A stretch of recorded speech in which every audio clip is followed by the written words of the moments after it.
Delphine Maisonneuve, bonjour. Vous êtes aujourd'hui CEO d'AXA Next et vous étiez CEO d'AXA Brésil. Et vous êtes aussi Chef Innovation Officer, toujours pour le même groupe AXA. Et je crois par le passé que vous êtes passé par l'Espagne, ensuite le Brésil et aujourd'hui la France. Mère de 4 enfants. Quelle est votre recette? L'envie. L'envie, Le plaisir, et puis prendre des risques et vouloir aller plus loin. Et puis avoir eu la chance de travailler dans un groupe où on a pu faire bouger les lignes. vous avez eu des mentors qui vous ont aidé? Oui, j'étais probablement une des premières à bénéficier d'un programme de mentoring au sein du groupe. Et j'ai été mentorée par un haut dirigeant du groupe. Et la première question qu'il m'a posée, petite anecdote, il m'a dit quand il y a une grande réunion avec des centaines de personnes, Delphine, tu t'assois où? Et je dis, je m'assois avec mon équipe. Il me dit, si tu ne t'assois pas devant, je ne vais jamais savoir que tu as de l'ambition, que tu veux prendre de nouvelles responsabilités. Il faut qu'on te voie, il faut que tu sois devant. Et effectivement, ça a été pour moi un premier déclic avec des choses toutes simples de la part d'un dirigeant d'AXA.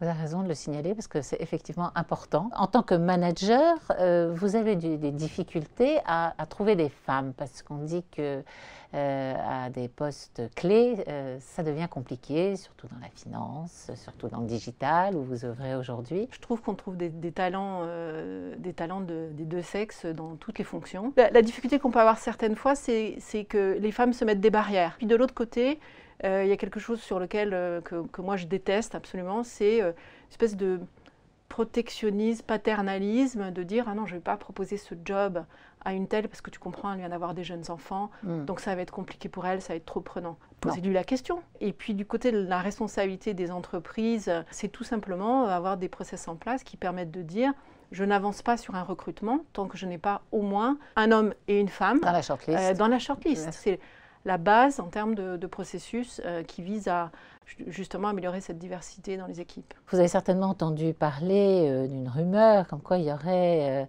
prochainement une nouvelle loi avec des quotas dans les COMEX. Alors, je pense que la première étape dans n'importe quelle boîte, c'est de mettre des objectifs. C'est ce qui a été fait il y a 2 ans, je crois, ou 3 ans en arrière chez AXA.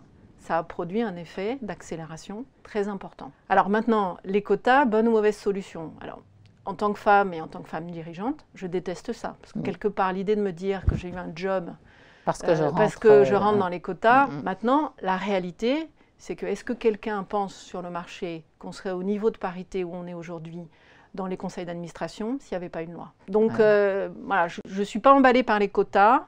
Mais imposer des minimums avec une durée suffisante, ce serait peut-être une manière d'accélérer sur ce sujet. Vous étiez coprésidente d'une association de femmes financières. Absolument. Pour promouvoir les femmes dans la finance. C'est absolument, c'est promouvoir la mixité dans la finance. Ouais, je pense que la nuance est vraiment importante. Et une fois de plus, c'est la logique de dire la mixité, c'est de la performance. Et cette association, qui est une association de réseau de promotion de la mixité au sein de la finance, œuvre pour que réellement cette parité progresse. Quels conseils pourriez-vous donner aux hommes pas encore totalement convaincus de la pertinence des femmes à des postes clés? Toutes les études démontrent que avoir des femmes, avoir une mixité dans les instances de décision améliore la performance de l'entreprise. Donc en tant que décideur dans l'entreprise, il est de votre responsabilité de faire en sorte que ça arrive. Deuxièmement, ne pensez pas à la place des femmes. Demandez-leur si elles sont intéressées par tel poste. Et ensuite, poussez-les à se mettre en risque aussi, à dire tu n'as pas 100% des compétences pour ce job. Moi, je peux vous dire que les 3 derniers jobs que j'ai pris, je n'avais pas 100% des compétences. Mais comme tous mes collègues masculins, quand ils ont pris leur job. Vous avez, voilà. Bien sûr. Donc à un moment donné, il faut soit accepter de se mettre en risque, et la boîte, faire confiance. Je la mets, je l'accompagne, je la supporte, comme je l'aurais fait avec n'importe quel homme. Et ça va fonctionner aussi bien que n'importe quel homme. Merci Delphine Maisonneuve pour avec plaisir. Votre témoignage. Vous êtes un rôle modèle formidable et j'espère que beaucoup de femmes qui nous écoutent s'inspireront de votre parcours et des conseils que vous avez donnés.